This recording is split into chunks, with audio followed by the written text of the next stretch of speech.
All right, folks, good morning. We are live, okay? Here on this, what is today? Today is 1/11, okay, that's lucky. It's a good lucky day. All right, and you guys are lucky to be on this call today because we have mortgage financing extraordinaire, all right? John Ingram. John, welcome to the show. Thank you very much. Appreciate it. Oh, now, hold on one second. I'm going to tell you to hit star six. Give me 1 second. I forgot to do one. Hold on. Okay, I just muted everybody, so you have to hit star 6 on your phone so we can hear you. You should have me. There you go. You got and me. I should also mention with Axia Mortgage, one of our favorite affiliates. So John, how's it going? It's going great. Ready for a whole new 2021 and see what the year has in store for us. I'm expecting just a great year. Yeah, wasn't it? I mean, think about this. I was thinking about this on the drive in this morning. End of March, early April, people were wondering, okay, what's going to happen? Are we going into recession? Are we going to have to downsize the size of the company? And then by the end of the year, everybody and most people end up doing better. Pretty crazy year, right? Yeah, I mean, not to talk my own sort of personal stuff too much, but I blew past my goal by 40%. Just crushed it. And if you were in this business in 2020 and you were, a productive person already, it was an amazing gift in that way. I feel a little guilty. I have that like winner's guilt about it. Oh, stop it. Don't. It's okay. Yeah. Yes. Okay, so I always joke around and say you sound, I went to Catholic schools and it sounds like a little Catholic guilt, but could be Catholic guilt, could be any kind of religious guilt. It's a real feeling, because certainly some people are being hurt, and here I am having the best year of my career. It's unfortunate that it had to happen that way, but at the same time, my little saying came true. A lot of people made more money in 2020, but you're right. It's unfortunate that people, it's been a crazy situation. People lost their lives. It's been bad. That part. I think you make a really interesting point, which was, right at the beginning of March, as this stuff was going to go to lockdown, nobody at that moment would have told you that real estate would have had a great year. I believe. Like, no one saw this. No. I was in denial. I thought it would be like a week or two or maybe a month. And 3 months later, I'm like, holy crap, this is going to last longer than I thought. But that being said, the real estate market responded other than April, May, and part of June, I wouldn't even say it was a full 3 months, but let's call it 3 months. So basically, in 75% of the year, we outperformed 2019 in almost every category, including luxury. And luxury was a lot. Right. So, I think that goes to it goes to how quickly kind of we responded to the beginning of this crisis versus what happened in, say, 2006, 2007. There was no reaction to that initially.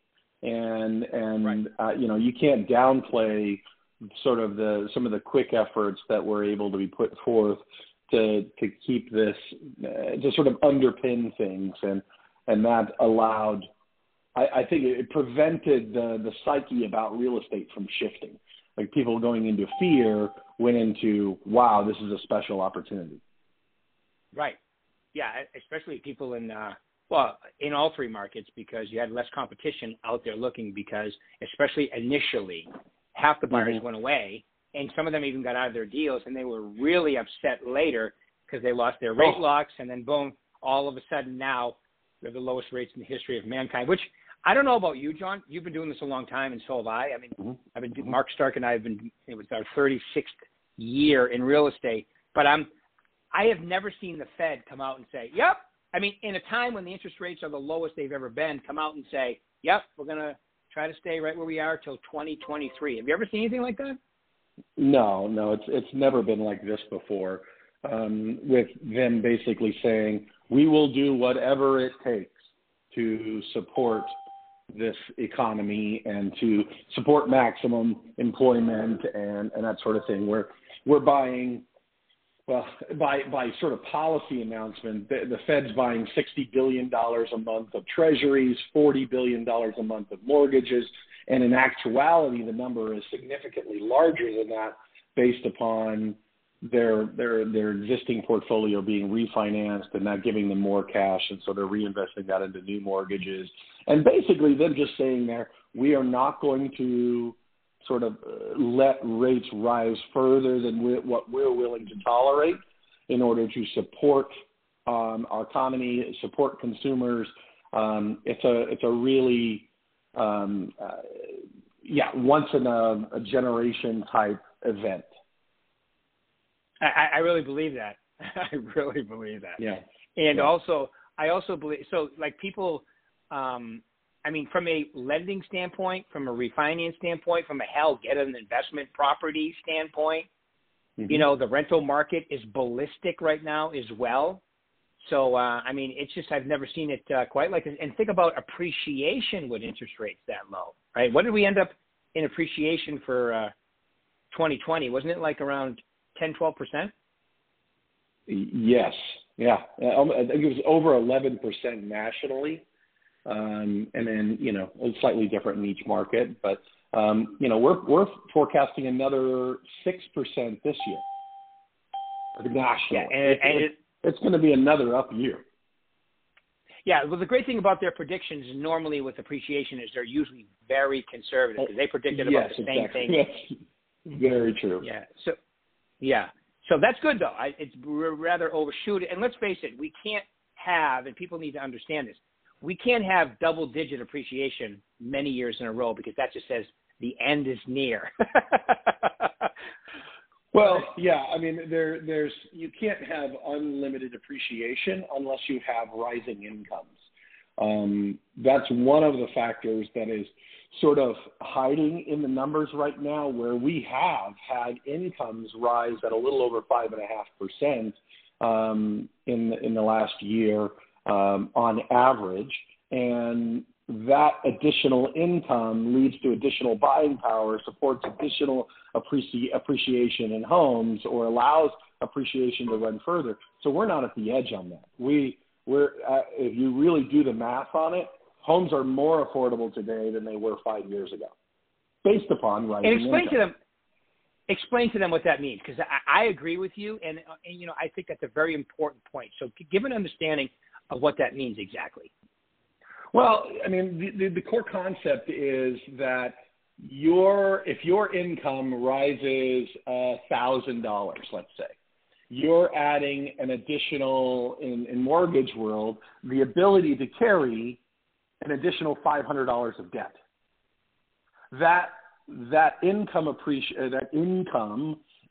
is going to allow you to effectively manage, deal with, service, and afford more debt as we go forward. So if your house goes up $1, but your income went up $5, your total income versus bills actually went down, and that's the equivalent of what's happening here. And that is a powerful sort of factor that's at work underpinning what we're doing to keep sort of house price appreciation from roaring out of control at this point. Certainly, if incomes were to decline, if we would see no increase for an extended period of time and house prices continue to rise, they will hit an affordability sort of crisis moment. And this is kind of what we saw in the previous crash in 2007 or so, you know, forgive me, 6, 7, 8. But the way we solved it at that time was by creative financing. We, you know, were selling interest-only loans. We were selling option arm loans. We were selling these sort of creative solutions. It wasn't buying power that was increasing.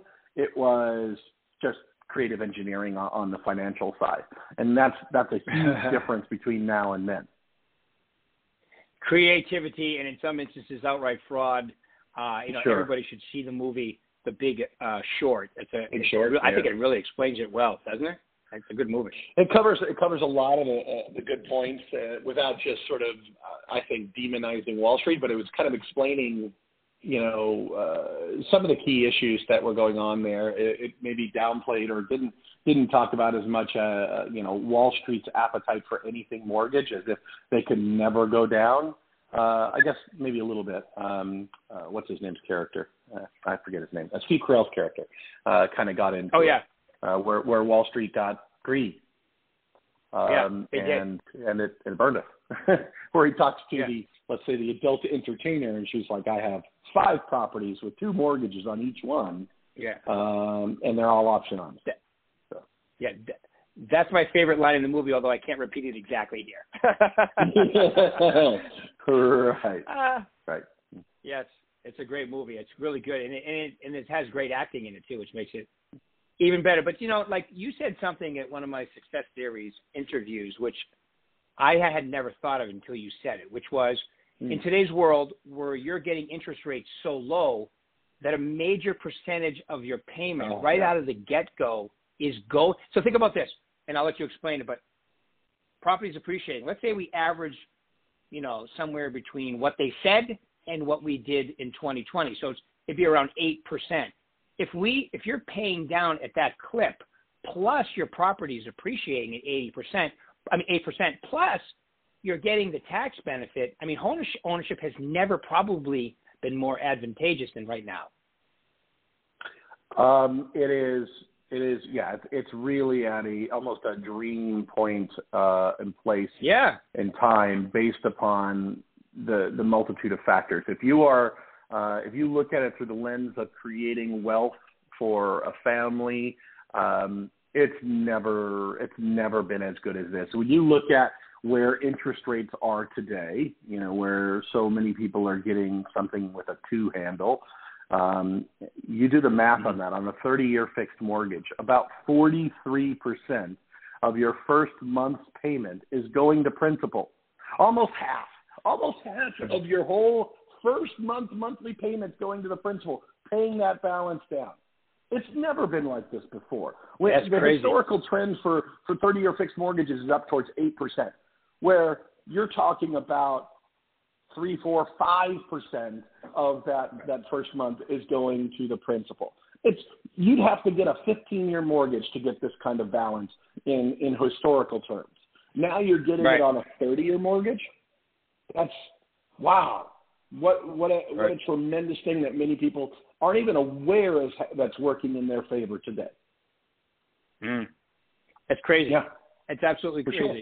It's great. And then your house is appreciating at pretty incredible rates too. So when you factor in the tax benefits, the appreciation, and the fact that you're clipping down at a rate that's never happened before, it's been pretty crazy. Yeah, I mean, another way to think about it is let's just say you put 10% on a house, put 10% down on a house today.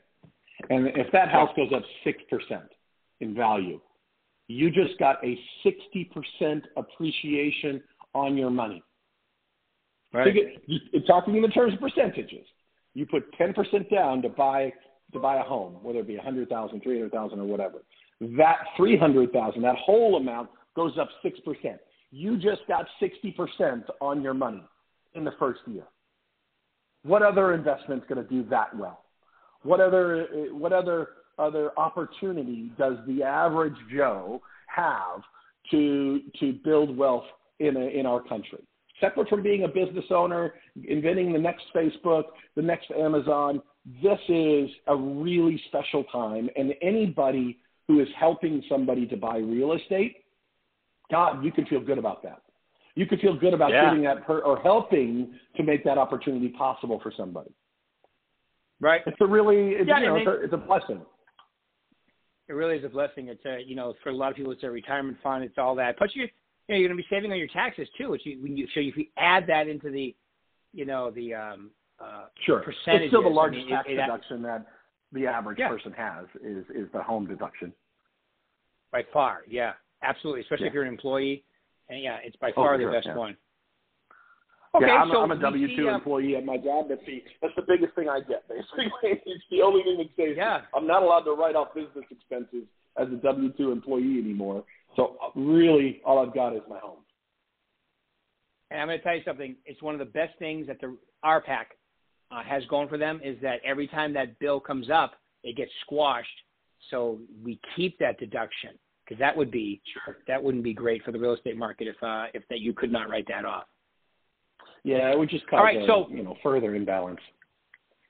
Yeah, it would be who knows what it would do, but it's I don't think it's been up several times. I don't think it's been close to passing, but it makes people nervous every time it comes up, myself included. So what do you see? All right, so we get we know the obvious things about, get your people pre-qualified, but we have so many buyers right now. Really, it's about getting inventory from people. But what do you see as far as the lending anything changing this year coming up for what we're looking at? Anything new coming up? Yeah, that's an interesting question. I like that one. So I can talk. I'll give you my sort of forecast for things. Okay. So let's start with the easy stuff, which is not the easy stuff, but the headline things, which is interest rates. Where are interest rates going?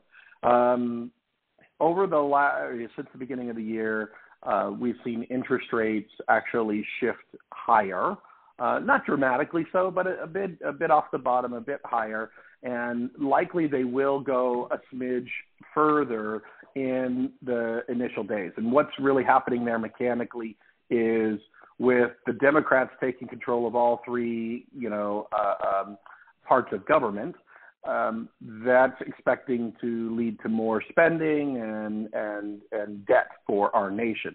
Now, initially that goes against interest rates, but here's a kind of a secret truth that's hidden underneath the numbers. With more debt, you get lower interest rates over time. So what this is going to basically happen, or what will happen, we believe, is that while you'll see an initial blip up after the beginning of these programs and the beginning of these initiatives, after their impact starts to fade, interest rates will fall back down.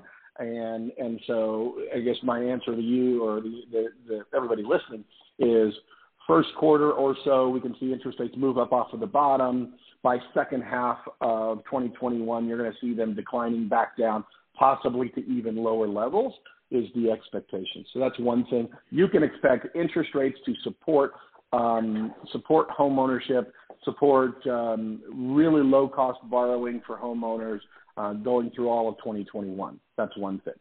Two, you can see I expect home price appreciation to continue through all of 2021 into 2022.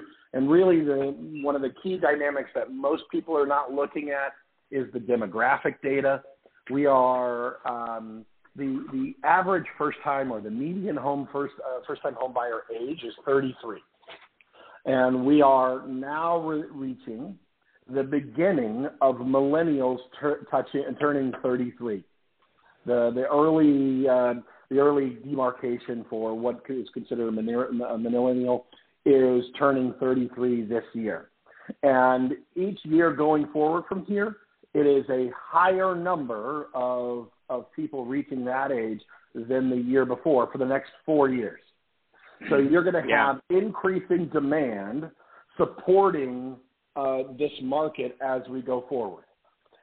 It is, I believe, sort of a falsehood or a bad line of thinking to say that millennials are going to be different than Americans and people in general as they've always been. They're going to want to buy homes. They are buying homes, and that trend will continue. It's something in the neighborhood of 83% of people when they buy their first child. It's a trigger point for buying their first home. And you are reaching that prime child age, that prime buying age for the early cusp of millennials. So you're going to have rising first-time home buyers for the next few years. And then it's worth also noting that for the next about 15 years, it will never be lower than it is today, meaning every year for the next 15 years, you have more people hitting that age point, hitting that first-time home buyer trigger level than where we are today and where we have been in the past number of years. In combination with that, you have our supply issues, right? So you have an undersupplied market. We've not been building enough new homes to support population for a long time at this point, 10 years. If you go back and look at the numbers, 2005, we peaked at about 2.2 million homes being built nationwide. At the bottom, after the crash happened, we were at roughly 500,000, and we've slowly been building from 500,000 up to about 1.3 million new homes being built this year. That is not enough to support the population demands, and therefore it's going to continue to support pricing. I think, human being and finance opportunities where interest rates are going to keep home ownership stable going forward. For those realtors that are hearing from consumers that they're waiting for a price decline, they are going to miss the boat. They are going to make this more expensive for them than getting them into the home sooner rather than later. When I look at the world of finance specifically, we will, I believe, see things continue to ease. There's some mechanical reasons for that. One is mortgages have determined that, the sky is not falling, and therefore some of the alternative products are dipping their toe back in the marketplace. And I'm talking about things like bank statement loans and investor cash flow loans, things like that, that were totally seized up at the beginning of the COVID crisis, have now come back into the marketplace. Certainly not as loose as we were pre-COVID, but are going to be continue to inch their way supporting that. The traditional mortgage market is also seeing some shifting. I believe that under this new administration, you're going to see FHA get a little easier on people. You're going to see Fannie and Freddie also get a little bit easier for first-time home buyers and that segment of the population, trying to help more of them to get into ownership. And so we're going to see, I expect that to ease a bit. And the world will continue to support us going forward for the next few years as far as everything I'm looking at. Tomorrow will be easier than today in a general sense as we go forward in time. This is a good time to be in real estate. This is a good time for consumers to get in the game or to expand their participation into it. With the stock market running so hot, doing what it's doing, having real estate as an alternative investment is a smart strategy. I believe a lot of people are going to benefit from this going forward. Yes, and also probably the stock market will continue to go up a little too, because they're talking about once Biden gets in, the first thing he's going to do is send out more, stimulus money, or try to. Yeah. And I think that the House has made it clear that now that there's a new president, we're not opposed to that, because they're not fighting as much.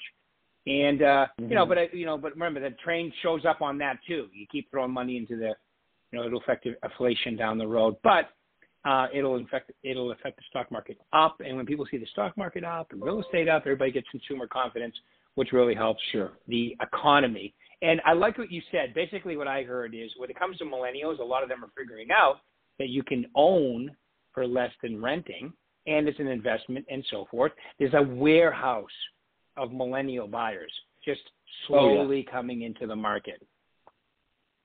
Yeah, it's pretty incredible. That's exactly right. They are the largest generation that the United States has ever seen. Bigger than baby boomers, bigger than everybody else. Millennials is the largest. There was a birth boom that happened, and we are now they're now reaching that age where they become homeowners, business owners, and reach sort of the beginning of their prime earning years. And that wave is something that our industry is going to need to ride and navigate. All right, cool. Well, listen. So John, any final thoughts? I'm looking forward to interviewing on successes. Wait, let me give my shameless plug. Everybody, remember, I'm doing Success Series this week. Okay. No, is it this week? No, it's next week. It's next week, isn't it? Hold on a second. I'm losing my mind here. I think it's next week. Yeah, it's next Monday. Sorry. Starting Monday, doing Success Series. Okay, you can, if you're in Nevada, okay, it'll be, and you want CE, you have to go to the education site to sign up if you want CE.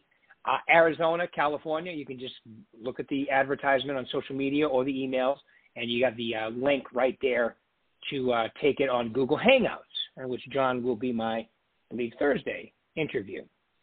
Any final thoughts you have for them today, John? I guess I would just leave you guys with this. Real estate is going to be a great field and a great opportunity for consumers going forward for the next number of years. The sooner they get in, the sooner they can get their piece, and it's our job to kind of let them know about the opportunities. I'm sure there's the right home for people. There's the right investment for people out there. It's our job to help to find it and to finance it. And that's what we're happy to do. So, give Axia a try, and we'd love to help your clients get this done. Well, I can just say this. I agree with John 100%, and I used him several times since I've been at this company, and he's done a tremendous job. All the people at Axia, I prefer John because John's right here, and John is very knowledgeable about the business, and that's what's important. And Axia is set up so awesomely, I think, for all your loan originators to be totally into it because of this way the company is set up. Well, we appreciate that, and we work hard at it. Yes, you do, and it's obvious. All three markets I hear nothing but great things. So everybody, give John a try. Give Axia a try. We look at our affiliates are great. Let's face it. Check out this podcast. It'll be on my podcast or the Podbean app, and subscribe to my YouTube channel. I have a whole bunch of new stuff on there, folks. Thanks, John. Really appreciate it, my man. Talk to you soon. Thank you. Thanks, everybody. Bye-bye.